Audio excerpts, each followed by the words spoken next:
புன்னகை முழு நிலவே குத்து விளக்கே கொடி மலரே.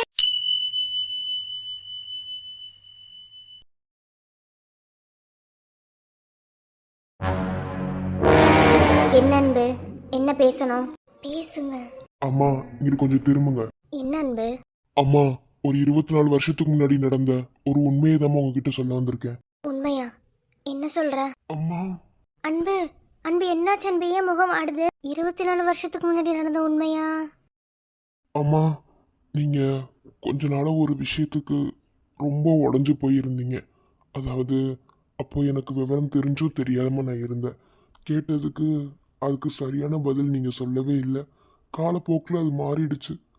ஆனா அம்மா நீங்க உடஞ்சு போனதுக்கான பலன் இன்னைக்கு கிடைச்சிருச்சுமா. நீங்க எதுக்காக உடஞ்சு போய் மூலையில உட்காந்து அழுதீங்களோ அது பொய்யாயிடுச்சுமா. நீங்க ஒரு ஆண் குழந்தை பிறந்து இறந்து போச்சுன்னு சொன்னீங்கல்ல,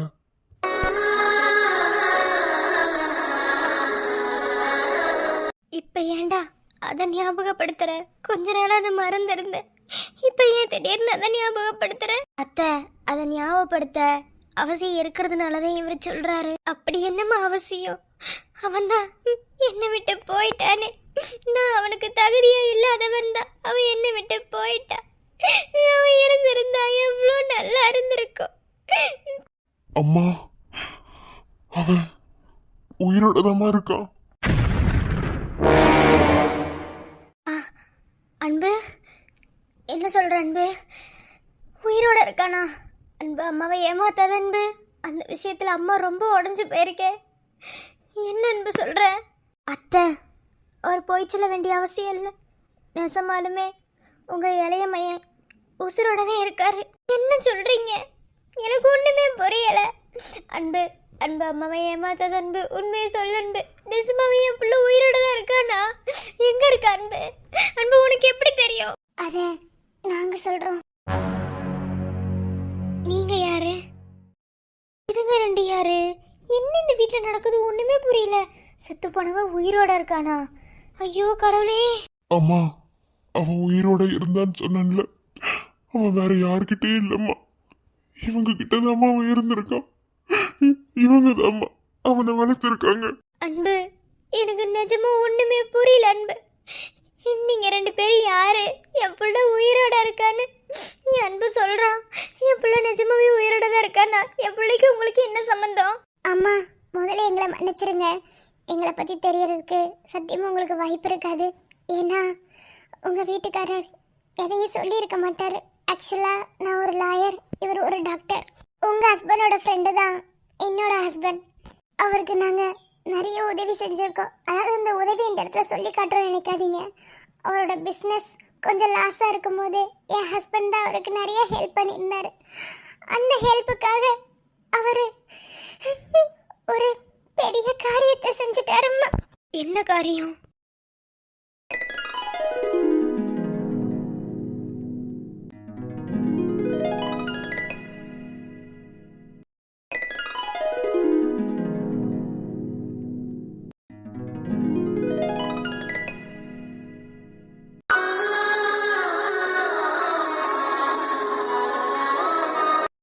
இதுதாம்மா நடந்துச்சு. உங்க வீட்டுக்காரர் செஞ்சது தப்பா செய்யன்னு எனக்கு தெரியல. அந்த சமயத்துல எங்களுக்கு உதவணும்ன்ற அந்த மனப்பக்குவம் தான் அவருக்கு பெருசா தெரிஞ்சது போல. அதனாலதான் அவர் பெத்த குழந்தைய எங்க கிட்ட கொடுத்தாரு. அவனுக்கு நாங்க ஒரு குறையுமே வைக்கல. அவனை சந்தோஷமா தான் வளர்த்தோம், எல்லாமே செஞ்சோம். ஆனா காலப்போக்கில் நாங்க ரெண்டு பேரும் அவனை பெத்தவே இல்லைன்னு தெரிஞ்சதுக்கு அப்புறம் எங்களை விட்டு போயிட்டான். எவ்வளவோ நாங்க அவனை எங்க கூட தக்க வச்சுக்க பார்த்தோம். ஆனா அவன் போயிட்டாம்மா. திரும்ப எங்க கிட்ட வரவே இல்லை. ஈஸ்ல தான் இருந்தான். இப்ப எங்க இருக்கான்னே தெரியல. இவர் கூட 2 தடவை அவனை பார்க்க போயிட்டு வந்துட்டாரு. ஆனாலும் அவன் யாருக்கிட்டையுமே பேச மாட்டேங்கிற. காரணம் அவனை பெத்தவங்க. அவனை சேரணும்ன்ற அந்த ஒரே ஒரு ஆசை மட்டும்தான் அவனுக்கு. என்னதான் வளர்த்தவன் நானா இருந்தாலும் 10 மாசம் சுமந்த அந்த தாய் பாசம் இருக்கும்ல, அந்த ஒரு வலிதான் அவனுக்கு.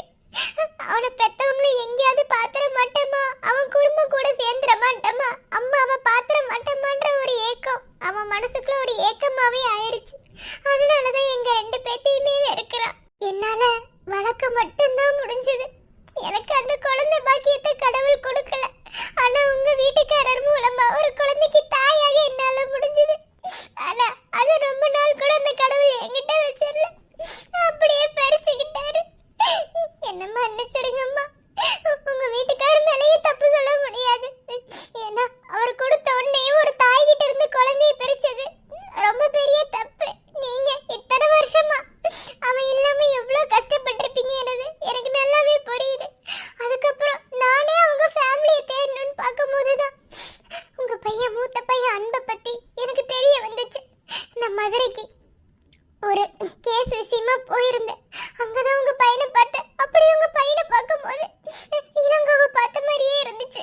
இந்த பையனை பார்க்கும்போது அப்படியே இளங்கோ உரிச்சு வச்ச மாதிரி இருந்துச்சு. அப்பதான் தெரிஞ்சது கண்டிப்பா அந்த பையன் இளங்கோட அண்ணனானதான் இருப்பான்னு. அதனாலதான் அவங்கிட்ட எல்லா உண்மையை சொன்னேன். 24 வருஷத்துக்கு முன்னாடி நடந்ததை இப்ப திரும்ப தோண்ட காரணம் எனக்கு இளங்கோ நிம்மதியா இருக்கணுமா, அது மட்டும்தான். ஏன்னா அவனை இத்தனை வருஷமா நான் வளர்த்திருக்கேன். அவன் கொஞ்சம் மனசு நொந்து போனாலும் என்னால தாங்க முடியாது. ஏன்னா எனக்கு தாய்மைங்கிற அந்த ஒரு உறவை கொடுத்தவன் அவன் தான். என்னால அவன் வாடி இருக்கிறத பார்க்க முடியல. எனக்கு அவன் வேணாம். நான் வளர்த்தது போதும், எனக்கு அவன் வேணாம். ஆனா நீங்க அவனை பத்திரமா நல்லபடியா வச்சுக்கணும். ஆனா ஒன்னே ஒண்ணு மட்டும் கேட்டுக்கிறேன். அவனை இங்க நான் வந்து போய் பார்க்கறதுக்கு மட்டும் எனக்கு உரிமை கொடுத்தீங்கன்னா போதும். ஏன்னா அவனை நான் 10 மாசமா சுமக்கலதான் வளர்த்திருக்கேன். 24 வருஷமா அவனை நான் வளர்த்திருக்கேன். ஒவ்வொரு பொண்ணுக்கும் தாய்மைங்கிறது ரொம்ப பெரிய விஷயம். ஆனா எனக்கு அந்த பாக்கியமே கிடைக்கல, கடைசி வரைக்குமே கிடைக்கல. அதுக்கப்புறம் அதுக்கு நான் முயற்சியே செய்யல. இளங்கோ வந்ததுக்கு அப்புறம் என் வாழ்க்கையே ஒரு கலர்ஃபுல்லா மாறிச்சு. அவனுக்காக நான் என்ன வேணாலும் செய்யலான்ற ஒரு நிலைமையில தான் இருந்தேன். ஆனா காலப்போக்கில் அவனுக்கு எப்படி இந்த உண்மை தெரிய வந்துச்சுன்னே தெரியல. உங்க வீட்டுக்காரர் இந்த குழந்தை என்கிட்ட கொடுக்கும் போது என் குடும்பத்துல இருந்து யாரும் இவனை தேடி வர மாட்டாங்க அப்படின்னு தான் சொல்லி கொடுத்தாரு அவர். ஆனா அவன் சொன்னபடிதான் இன்ன வரைக்குமே இருந்துச்சு. இவனை பத்தி யாருமே எதுவுமே தேடி வரல, எதுவுமே பண்ணல. ஆனா இவனா உண்மையை தெரிஞ்சுக்கிட்டு எங்களை விட்டு விலகி போனதுதான் அவ்வளோ வலிக்குது. என்னது, அந்த பையன் உயிரோட இருக்கானா? ஏ அப்பா. அம்மா, அவருக்கு நான் நிறைய உதவி செஞ்சிருக்கேன். ஐ மீன், அவன் என் ஃப்ரெண்டுன்னு சொல்றதை விட என்னோட நல்ல விரும்பின்னு கூட சொல்லலாம். என்னோட சந்தோஷத்துக்காகவே அவன் வாழ்க்கையை அர்ப்பணிச்சவன் கூட நான் சொல்லுவேன். ஏன்னா எனக்கு நிறைய விஷயங்களை அவனும் செஞ்சிருக்கான், அவனுக்கும் நானும் செஞ்சிருக்கேன். ஆனா இந்த விஷயத்தை பொறுத்தளவுல அவன் குழந்தைய எனக்கு கொடுப்பான்னு நான் கொஞ்சம் கூட நினைக்கிறேன். எந்த ஒரு தகப்பனாலையும் தாயாலையும் தான் பெத்த குழந்தைய இன்னொருத்தவங்களுக்கு கொடுக்க முடியாது. ஆனா அதான் அவன் செஞ்சிருக்கானா, அப்போ அவனோட மனசு எந்த அளவுக்கு இருக்கும் நீங்க யோசிங்க. ஆனா அவன் கொடுத்த உன்னையும் குழந்தைய நாங்க வாங்கியிருக்க கூடாதுதான். என் ஒய்ஃப் சொன்ன மாதிரி தாய்கிட்ட இருந்து குழந்தைய பிரிக்கிறது ஒரு கொடூரமான செயல். ஆனா உங்ககிட்ட இருந்து பிரிச்ச அந்த குழந்தைய நீங்க இழந்து எவ்வளவு வழியில துடிச்சிருப்பீங்கன்னு நல்லாவே எங்களால புரிஞ்சுக்க முடியுதுமா. இதுக்கு மேல அவனை உங்ககிட்ட இருந்து பிரிச்சு வச்சா நல்லா இருக்காது. அவனும் உண்மையான தாய் பாசத்துக்கு தான் ஏங்குறான். ஆனா இப்ப எங்க இருக்குன்னு தான் தெரியல. இப்ப இடப்பட்ட காலத்துல மறுபடியும் யூஎஸ் போகும்போது கூட அவ என்னை பார்க்கவும் இல்லை, அவன்கிட்ட நான் பேசவும் இல்லை. 2 வார்த்தை மட்டும் பேசிட்டு வந்துட்டேன், அவ்வளவுதான். ஆனா இப்ப அவன் எங்க இருக்கான்னு தெரியல. எங்களுக்கு தேவை இளங்கோ சந்தோஷமா இருந்தா போதும். திரும்ப என்கிட்ட இளங்கோ வர வேண்டும். ஏன்னா அவனை நான் வளர்த்துருக்கேன். எனக்கு அந்த பாசம் போதும். ஆனா அவனை பார்க்கறதுக்கு மட்டும் எனக்கு உரிமை கொடுத்தீங்கன்னா போதும். கொஞ்ச நாள் வரைக்கும் இதை உங்ககிட்ட சொல்லணும்னு கூட எனக்கு தோணல. ஏன்னா எங்க நான் உங்ககிட்ட சொல்லி அவனை என்கிட்ட இருந்து பேசுவீங்களோன்னு ஒரு பயம்.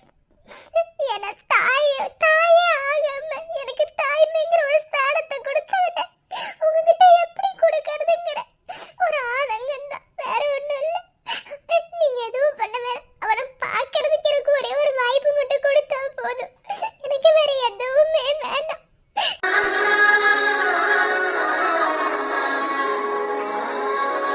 இதுதாம்மா நடந்துச்சு. நான் 10 மாசம் என் வயித்துல சுமந்த புள்ள உயிரோட தான் இருக்கானா? இறந்த பிள்ளையா? அப்புறம் ஏன் அந்த படமாவே என்கிட்ட இறந்து போனேன்னு சொன்னாரு. அந்த பிள்ளைய நான் இழந்து வழியில துடிச்சது எனக்கு மட்டும்தான் தெரியும். உங்களை நான் தப்பு சொல்லலம்மா. அதே சமயத்துல என் புருஷன் மேலேயும் நான் தப்பு சொல்லவே கூடாது. ஏன்னா உங்களுக்கு உதவி பண்ணணுன்ற ஒரு எண்ணத்துல தானே என் பிள்ளைய உங்ககிட்ட கொடுத்து. ஆனா அவன் இறந்து போனான்னு சொன்னதுதான் என்னால தாங்கிக்க முடியல.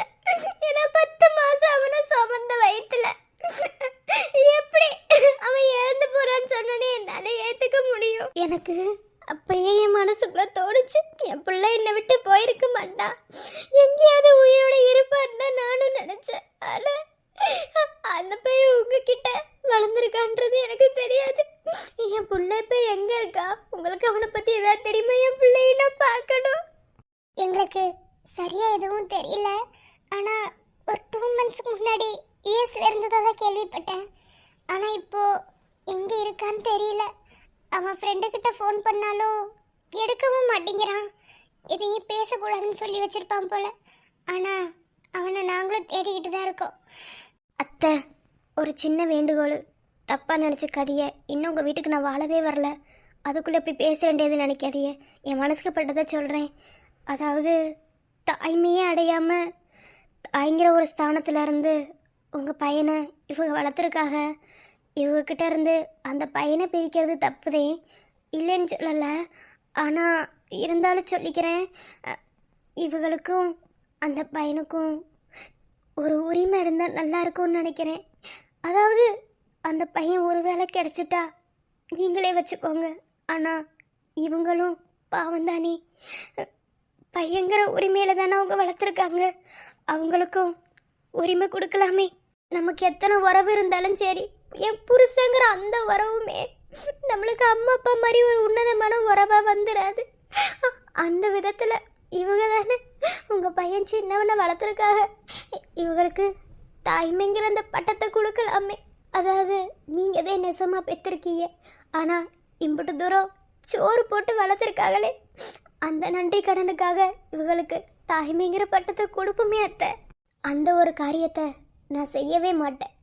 ஏன்னா நானும் ஒரு தாய் தான். தாய்மைங்கிற பட்டமே இல்லாமல் என் குழந்தைய இத்தனை வருஷமாக வளர்த்துருக்கீங்களே, என் பிள்ளை உயிரோடையே இல்லைன்னு நினச்சேன்னா என் பிள்ளைய உயிரோட வச்சு இத்தனை வருஷமாக வளர்த்தவங்கள எப்படி நான் காயப்படுத்துவேன்? இப்போ என்ன, உங்களுக்கு என் பையனோட தாய்மைங்கிற ஒரு உரிமை வேணும், அவ்வளோதானே? தாராளமாக எடுத்துக்கோங்க. ஆனால் என் பிள்ளைய நான் பார்க்கணும், பார்த்தாலே என் மனசு ஆறும். ஏதோ ஒரு சந்தர்ப்ப சூழ்நிலை தானே இப்படி நடந்திருக்கு, அதுக்கு நாம் எந்த காரணமும் சொல்ல முடியாது. கண்டிப்பாக என் பிள்ளைக்கு நீங்களே தாயாருங்க, நான் எதுவும் சொல்லலை. ஆனால் என் பிள்ளைய நான் பார்க்கணும். அம்மா, உங்களுக்கு ரொம்ப நன்றிம்மா. உண்மை தெரிஞ்சதுக்கு அப்புறம் எந்த தாய் இப்படி சொல்லுவாளான்னு எனக்கு தெரியல. ஆனா உங்களுக்கு ரொம்ப பெரிய மனசு. நான் நிஜமா சொல்லணும்னா என்னால இளங்கோ பிரிஞ்சு இருக்கவே முடியாது. ஏன்னா அவனை சின்ன வயசுல இருந்து அவ்வளோ பாசம் கொடுத்து வளர்த்துருக்கேன். இப்ப கூட அந்த உண்மையை சொல்ல வர இந்த 5 நிமிஷம் கூட நான் உங்ககிட்ட சொன்னா நீங்க ஏனே கண்டிப்பா இளங்கோட்ட இருந்து பிரிச்சிருவீங்க. இளங்கோ உங்ககிட்டயே வச்சுக்குவீங்கன்னு நினைச்சேன். ஆனா இப்படி ஒரு தாயால சொல்ல முடியாதும்மா. ரொம்ப நன்றி. ரொம்ப நன்றிம்மா. ஆராரிராரிரோ கேட்டதம்மா, நேரினில் வந்தது இந்நிஜமா, நான் கொண்ட காயங்கள் போகுதம்மா, நாடியும் மெல்லிசை ஆகுதம்மா, என் உயிரில் இருந்து பிரிந்த பகுதி இங்கே, நான் இழந்த சிரிப்பும் இதய துடிப்பும் மீண்டும் இங்கே. இந்த நொடியிலும் என் உயிரிலும் கண்ணீரில் காலம் நின்று விடுமா? இசை, இது வரேன். இசை இசை நீ இன்றி மூடுமே ஏவானோ, நீதானே என் காதலே என்னாலும்.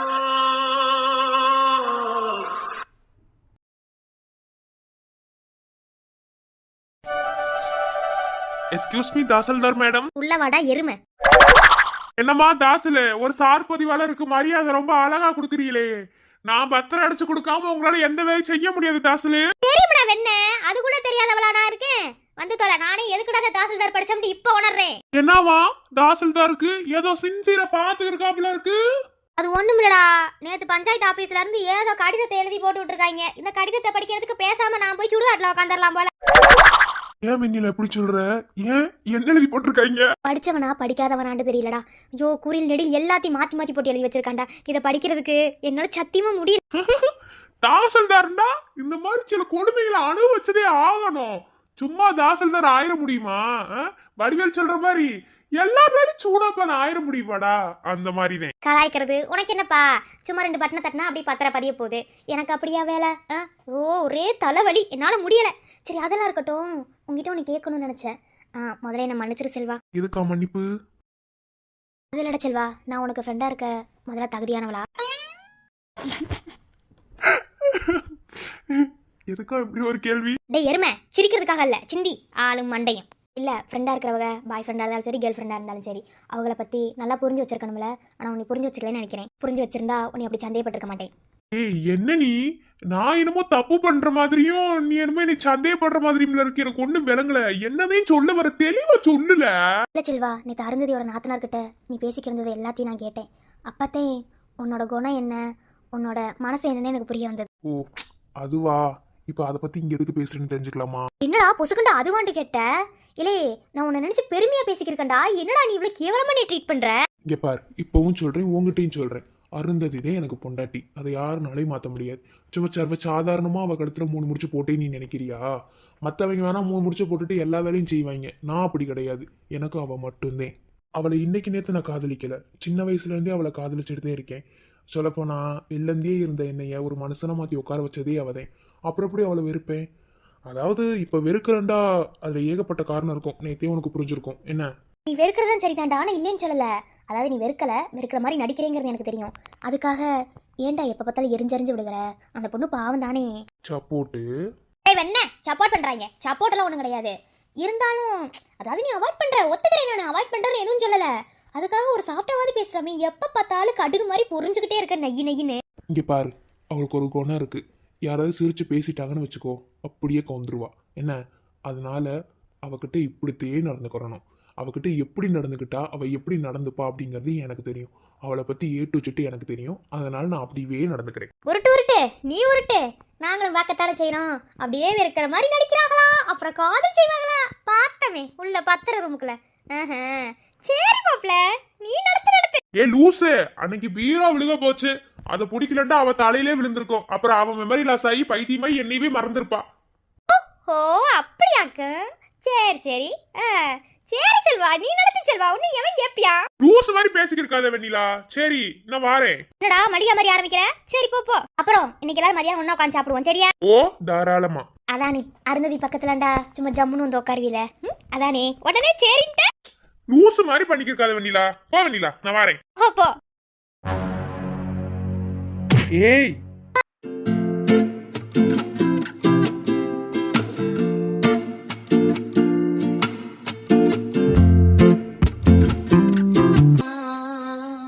இருவரும் நடந்தால் ஒரு நிழல் பார்ப்போமே, ஒரு நிழல் அதிலே இருவரும் தெரிவோமே. சில நேரம் சிரிக்கிறேன், சில நேரம் அழுகிறேன் உன்னாலே. இவங்க எந்த ரகத்துல எடுத்துக்கிறதுனே எனக்கு தெரியல. ரொமான்ஸ் பண்றாங்களா இல்ல சண்டை போடுறாங்களா ஒண்ணுமே விளங்க மாட்டேங்குது. நம்மளுக்கு எதுக்கு? ஏதோ சத்தம் கேட்டுச்சுன்னு ஓடி வந்தா இங்க ரொமான்ஸ் நடந்துருக்கு. சரி, நம்ம போவோம். அழகாய் பூக்குதே, சுகமாய் தாக்குதே, அடடா காதலில் சொல்லாமல் கொள்ளாமல் உள்ளங்கள் பந்தாடுது. நடந்து போகும்போது கண்ணை கீழே வச்சு நடந்து போ. பேக்கு நடந்து போகாதே. என்ன? போயாம கீழே விழுவிய. உங்களை தாங்கி பிடிச்சு ஒரு ஆளை ஆஸ்பத்திரி கொண்டு போவாங்கன்னு நினைப்போ. சேஃபா இரு, புரியுதா? எனக்கு தெரியும் மாமா, நீ என்ன காதலிக்கிற. ஆனா ஏதோ ஒரு விஷயத்துக்காக மறைக்கிறல்ல. பரவாயில்ல, அது கூடிய சீக்கிரத்தை கண்டுபிடிப்பேன். என் மேல காதல் இல்லாமல என்ன பார்த்து பத்திரமா இருக்க சொல்ற. தெரியும் மாமா.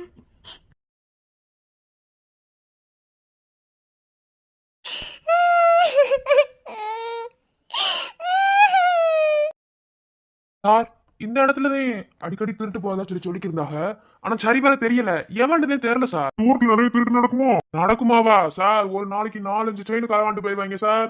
நம்மளால தேடி கண்டுபிடிச்சாலும் கண்டுபிடிக்க முடியாது. இதுக்கு முன்னாடி இருந்தாரு இன்ஸ்பெக்டர், அவரெல்லாம் ஒன்றதுக்குமே லாய்க்கல. நீங்க தான் சரி வர ஊருக்குள்ள என்ன இருக்குன்னு சரியா பாக்குறீங்க. நமக்கு கொடுத்துருக்க வரையும் நம்ம சரியா செய்யணும்லனே, அதுக்குதான் வேற ஒண்ணும் கிடையாது. இனி அந்த வேலையே இருக்கக்கூடாது. அது என்ன கிராமத்துக்குள்ள எவன் ஏதுன்னு இன்னும் இருந்து வலை வச்சு தேடுங்க, இப்படி விடக்கூடாது. ஆமா சார், சரியா தேடு.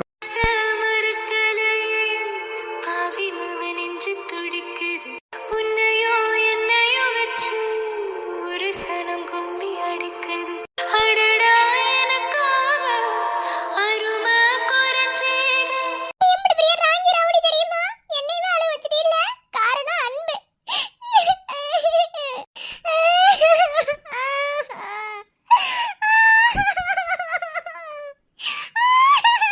என்ன யாரோ அழுத மாதிரி சத்தம் கேக்குது? அண்ணே உங்க நேத்து கேக்குதுல? ஆமா சார் சார் கேக்கு.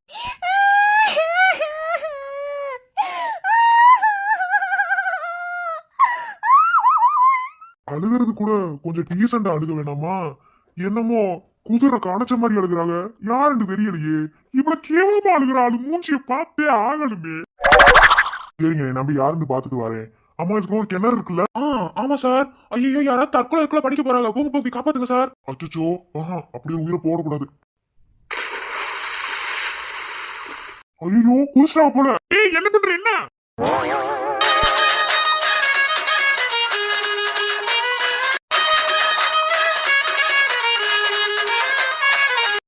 நீயாக்கும்?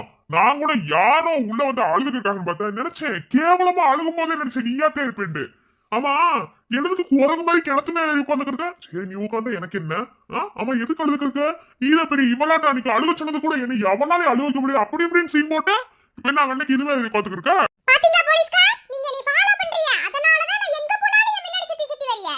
ஆமா, நான் அழுதுக்கு இருந்தா உங்களுக்கு என்ன? இல்ல நான் கிணத்து மேல உட்கார்ந்தேன், இல்ல நான் கிணத்துக்குள்ள போய் உட்காருவேன். உங்களுக்கு என்ன அத பத்தி? ஏய், சும்மா நிறுத்துமா. நான் இங்கிட்டு ஒரு சோழியா வந்தா யாரோ அழுதுக்கு இருக்காங்க. உடனே இதுக்குள்ள கிணறு இருக்குன்னு அவங்க போலீஸ்கார கான்ஸ்டபிள் அன்னைக்கு சொன்னாங்க. சொன்னனால ஓடி வந்து பார்த்தா நீனும் விழுகலையா? என்ன பண்ண? கணத்துக்கு போட்டு விளையாண்டியா? அது ஒண்ணு இல்ல போலீஸ்கார், எனக்கு வீட்ல இருக்க ரொம்ப போர் அடிச்சுக்கு இருந்ததா, அதனால கிணத்துக்குள்ள விழுந்து செத்து விளையாடலாம்னு வந்தேன். வாரியலா சேர்ந்து விளையாடுவோம். ஓஹோ, செத்து விளையாடலாம்னு வந்தீங்களோ? ஆமா போலீஸ்கார், கைக்கு ஒரு ஆள் பத்தல. வாரியலா சேர்ந்து விளையாண்டு பாப்போம். மூஞ்ச பேத்துருவேன். இல்ல என்னமோ சவுண்டு கேக்குன்னு ஓடி வந்து பார்த்தா அவன் எதோ தூக்கி போட்ட?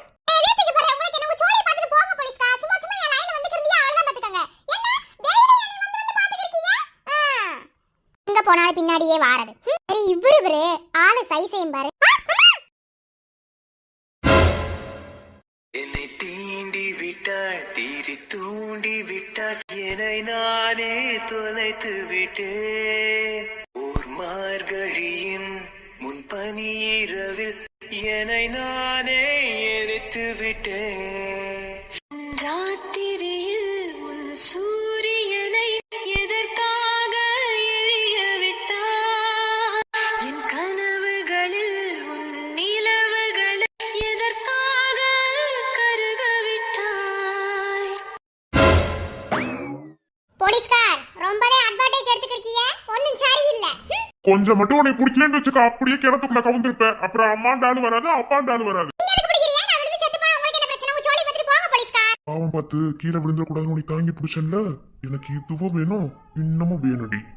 மரியாதை நம்ம பாடி போடிங்கறியே, சரியில்லை. போங்க போலீஸ்கார், எப்ப பார்த்தாலும் என் பின்னாடியே வந்துகிட்டே. போங்க போலீஸ்கார், போய் வேற சோடி இருந்தா பாருங்க. போங்க. திருடனை பிடிப்பாங்களா? இப்பதான் பொண்ணை பிடிச்சிருக்காரு தாங்கி. போங்க.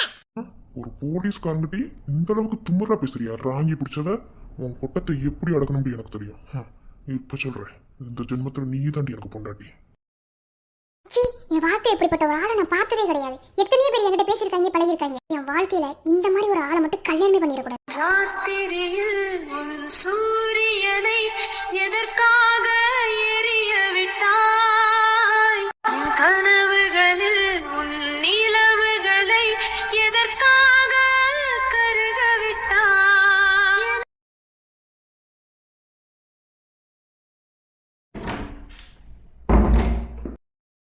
என்ன அவன் அப்பா என்ன பாடல போன மாதிரி உட்காந்துருக்கேன். சரவணா, ஏ சரவணா. மீனாட்சி, என்னடா ஏன் முகம் வாடி இருக்கு? இப்படிலாம் இருக்க மாட்டியே. அது மீனாட்சி, உன் அப்பா பாடல ஏரியில போயிட்டானா? அந்த பாடையில போனா நான் அதுக்கு வருத்தப்பட போறேன். அதானே. சரி, இப்ப என்ன வெண்ணைக்கு இப்படி மூஞ்சி வச்சுட்டு உட்காந்துட்டு இருக்க? என்ன? ஆமா, அது மீனாட்சி வந்து பக்கத்துல உட்காருவேன். என்ன சொல்லு.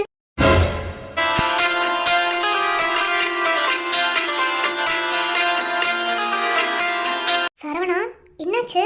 இல்ல மீனாட்சி, நான் கல்யாணத்துக்கு முன்னாடி ஒரு மாதிரி டெரர் பீஸா இருந்தேன். என்னைய பார்த்தா எல்லாரும் பயந்து நடுங்குவாங்க. ஆனா கல்யாணம் ஆனதுக்கு அப்புறம் ஒரு மாதிரி டம்மி பீஸ் ஆயிட்டேன். அது மட்டும் இல்ல, நான் எதுக்குமே லாய்க்கு இல்லாதவனா மீனாட்சி. யார் சொன்னா அப்படின்னு? இல்ல மீனாட்சி, நான் டெரர் பீஸா இருந்த வரைக்கும் எல்லாரும் என்னை பார்த்து நடுங்குவாங்க. ஆனா இப்ப நான் போய் ஒரு வேலை கேட்டா கூட என்ன ஒரு மாதிரி அசிங்கமா நினைக்கிறாங்க மீனாட்சி. அப்ப அந்த அளவுக்கு நான் டம்மி பீஸ் ஆயிட்டேன் தானே. ஏ மெண்டலே, இந்த டம்மி பீஸு டெரர் பீஸு இதெல்லாம் வந்து எந்த வித்தியாசமும் கிடையாது. என்ன, நம்மளோட கேரக்டரை பொறுத்துதே இங்க எல்லாமே முடிவெடுக்கப்படுது. என்ன, அதே நான் ஒரு டம்மி பீஸ் ஆயிட்டேன்ல, அதனாலதான் வேலை கூட எவனும் கொடுக்க மாட்டாங்க. நம்ம இன்னைக்கு அந்த வெள்ளம் தயாரிப்பாங்களே, அங்க போய் வேலை கேட்டேன். அவன் அங்க இருக்கிற அந்த வெள்ளத்தை கிட்ட சொல்லிட்டியா, எனக்கு எப்படி அவமானமா போச்சு தெரியுமா? ஓ, அந்த வெள்ள ஆளை உங்களுக்கு கிண்டதுக்கு அம்பிட்டு அவமானம். எங்க கொஞ்சம் மூஞ்சி இப்படி திருப்பி. சீ, எதுக்கு அழுதுக்கு இருக்க? இல்ல மீனாட்சி, ஒரு மாதிரி அழுகு நீங்க வருதுடி. இங்க பாரு, நீ செய்யற இந்த வேலை கூட கிடைக்காம நிறைய பேர் இருக்காங்க. என்ன, படிச்சவங்களுக்கு என்ன வேலை கிடைக்குது நீ நினைச்சுக்க இருக்க?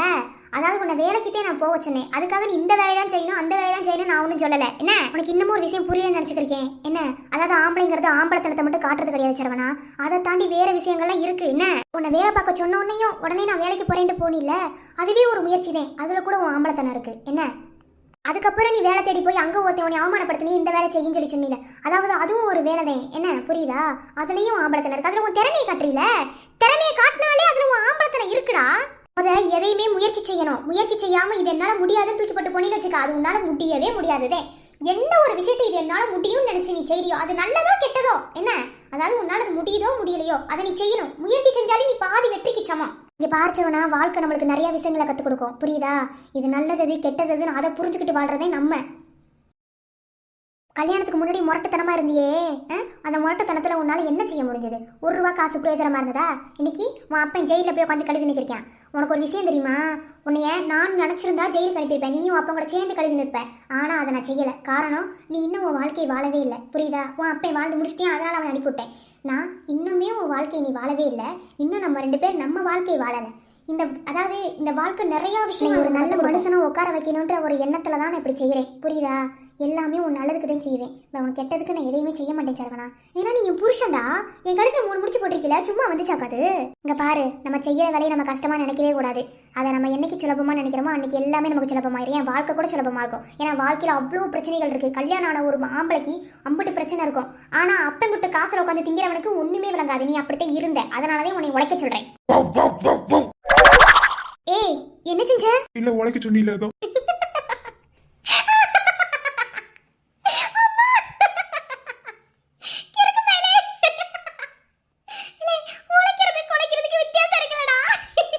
என்னடி சிரிக்கிற? மூஞ்சில குத்துட்டு வச்சுக்க. எந்திரி. இங்க பாரு, உன்னால முடியாதது எதுவுமே இல்லை. சொல்ல போனா ஏன் சரவணானால முடியாதது எதுவுமே இல்லை. சரியா? அல்லாத துள்ள செஞ்சுக்கோ. உன் வார்த்தைக்கு முன்னால் என் வாழ்வே உன் பின்னால் மடியில் எந்த கண்ணீர் வழியும் அடி உன் சோகம் ஒரு மேகம் நான் சொன்னால் அது போகும் உன் கண்ணீர் வேண்டும் கண்ணம் நானாகும். அத்தாச்சி, என்ன அத்தாச்சி செய்தி? ஏன் இப்படி அழுகுறிய? எதுவுமே பேசாம. தாமரை, வயிறு வலிக்குது தாமரை. வலி வந்துச்சு நினைக்கிறேன். ஆனா மாமா ஊர்ல இல்ல, கேரளா வரைக்கும் போயிருக்காங்க. என்னால முடியல